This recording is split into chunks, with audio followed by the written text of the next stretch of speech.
to Projector Sewing. Today I have a treat for you. I'm going to be telling you all about a new tool called Pattern Projector.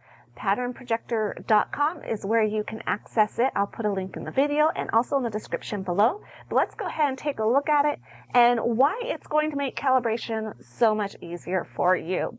If you come to the main home page, you're going to see a little description about it, a little demonstration, and some things you need about calibrating and using the program. I do highly recommend that you check out this.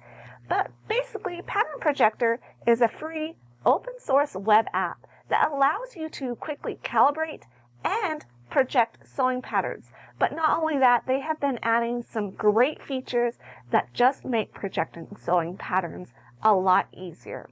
So without further ado, let me walk you through the calibration and projecting process. I went ahead and opened up another tab, and this is where you're just going to push Start Calibrating. In fact, you just push the Start Calibrating button, and you're going to come up to a page that looks a little bit like this. It has a grid on it. It has where you can type in the height of your grid and the width of your grid. This arrow will get rid of the menu at the top, but what I really like to use is going into full screen mode. And to get started, I want you to take a part of your mat that's full within your image size, and we're going to calibrate to a little bit smaller than that. And I just go ahead and I don't worry about the height and the width right now. I'm just going to go ahead and pick some boxes that are large on my mat but smaller than my projected image. It's going to make this a little bit easier, I found. And I'm going to just drag and drop those corners about where I want them to be on my mat. Let's get that about over there. I'm not worrying about it being exact yet. I'm just going to get the general size that I want to calibrate to. And when I calibrate this size, you can tell it's not my entire image, but I will still be able to cut outside of this calibrated area. It will calibrate the entire area. Now that I've got the arrows, the corners, and the general locations, what I'm going to do is I'm just going to click on a corner, and I'm going to use my arrow keys on my keyboard to get it right into position. I found it might be a little bit easier if you have a partner to help you with this, just to eyeball where it is. Since you're working on the computer and adjusting this, a wireless mouse is also really useful. But again, just so you can see those corners, if you could see them where I have a laptop or I've used my tablet to use this and it's dragging and dropping, then that worked pretty well too. I'm going to stand up and see if I can get that right on that line that I want. Again, I haven't even put my height and width yet, so I'm not even worried about that. I found this is just the easiest way to do this, because I will go in and adjust the height and the width here in a second after I get my corners right where I want them. Okay, I'm going to double check that I have those right in a corner. I have the lines lined up right where I want them on the edges. And now I'm going from my 2-inch mark on my mat to my 22-inch mark. So I know my height of my calibration page here that it has is going to be 20 inches. So that's what I'm going to put for the height. So I'm just going to pull down that menu using the top arrow. And the height is 20 inches. And then I'm going to check my width. I'm starting over here at the 1 inch. And I'm going over to 35 inches. So 35 take away 1. That would be a width of 34 inches. Type in 34 here. And I'm going to check my full screen now. Take that away. And now you can see it looks accurate. When you have it all calibrated, you feel like your squares are correct on your mat. If you look at my computer screen or your tablet screen, whatever you are projecting from, you'll notice it looks a little bit skewed, but it's all correct. That's the calibration magic of it, that it is all correct on your cutting mat. When you're ready to open a pattern, go ahead and push that down, and we're going to come over to where it says Project. When you click on Project, you want to go ahead and say Open a PDF. And when you open a PDF, You can open it from your Google Drive or from your desktop, wherever you keep your patterns. And I've opened up a pattern here in this tab. And you can access layers just like you would in Adobe. You can turn layers on or off. If you hover over any text, they have it where it's going to enlarge so you can see it a little bit better, which really makes it great for projecting as you're going. Just if you need to read some of that small text, you can highlight it. You can project it just like this, but if you notice in my projection, the lines are a little bit faint. So I'm going to go back to full screen mode here, and I'm going to bring back that menu here. And first one we have is line weight, and you can actually increase the thickness of your lines right here in Pattern Projector as thick as you want. And you can tell from my mat, from my projection, that looks nice and thick, looks great. But not only that, they've allowed you to turn on a grid if you want to check your calibration really quick because it's looking not the right size. You can also invert colors, and they usually have two options. So this is the black background with the white text, and they usually have another one. And it sometimes is more green than it looks here in this picture, but really cool feature for that. You can also flip it horizontally. So if this pattern piece was not mirrored, it was cut on the fold, you could just flip it horizontally. You can see it's backwards now and flip it back. You can also flip vertically. And great must need for pants or long pattern pieces is to rotate it.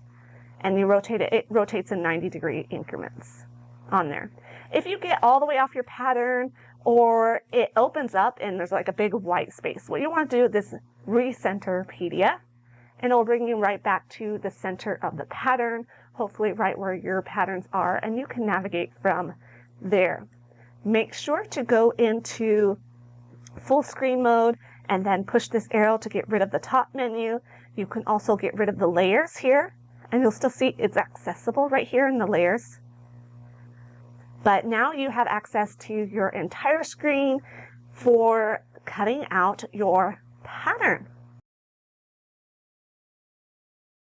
Now, we're going to go on to another really great part about the Pattern Projector that was recently added, is they will stitch multi-page PDF patterns together for you, just like PDF Stitcher, and it operates very similar if you are used to PDF Stitcher. So let's jump over and let's open up a pattern that has multiple pages. All right, I've opened up a multi-page pattern, and just like in PDF Stitcher, it's similar on how you're going to set up the pages, but it opens it up all in one, and it's not really. And you can see it looks like some are actually already stitched together, but all the pages are in one row.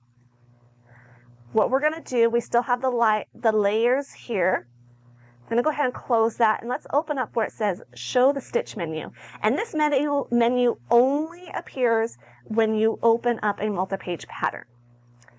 Okay, right now it has how many columns, and the default is the number of pages that you have. But if I'm coming over to look at this layout that the pattern has, that's what you're going to use to figure out the layout. It's going to use 4 columns, and it's going to do columns in the row. So we're going to go ahead and put that it's going to do 4 columns, and it's going to update right now for us. And this one is looking pretty close to accurate, but you see here that it's off. What happens is we don't need these first 2 pages. So I'm actually going to start on page 3, and it updates in real time, and you can move your pattern around and see if it looks like it's all correct. And if you've seen my PDF Stitcher tutorial, there may be times that you might need to enter a 0 for a blank space, like if they don't have a page in part of the pattern, you could do 3 to 6, 0. Let me see here. Let's do that. 3 to 6, 0, and then do 7 to 21. Okay, and it put a blank page in right here. You can see that's a blank page. That's not correct for this layout, but just like if you've used PDF Stitcher before, this is going to be very, very similar. Now, I honestly haven't ever filled out the horizontal and vertical. I haven't needed to use any of those. You can see it moves it over more. So that was if your margins weren't set at like a default. You can move it over a little bit to increase the horizontal margin or the vertical margin as needed if it was not a no trim page like this one, but that will adjust your margins if you need. Typically I can leave it at 0, and most of the patterns that I've used, it's fine, but know that is there. It's going to help you with the trim on those margins. But what's exciting is you can still access layers if the pattern is layered. Okay, we can close the stitch menu, and you can still increase the line thickness. You can still increase that line thickness. You can still use the grid. I'll close that. And we can still invert the colors. We can flip it if we needed, because some of those older patterns or those A0 files don't have mirrored images like projector files typically do. But with these buttons and these defaults, we can do that, and we can rotate the patterns, and we can get back to the center. So this is definitely really a great free open source that's going to make projector sewing easier for a lot of folks out there. It is a web-based application, so make sure you go and check it out. And if you really enjoy what they're doing, make sure you come down and you support them by buying them a coffee here. The two web designers that did this, they are doing great. Also, if you want to be able to download it, it can be downloaded as a progressive web app, so you can save it on your desktop, and there is a way to do that. Otherwise, you can just access it from anything that does use the web or has access to the web. I don't recommend phones. They're really small to see on the screen, but I have used my iPad successfully for this. So give it a try out and let me know what you think.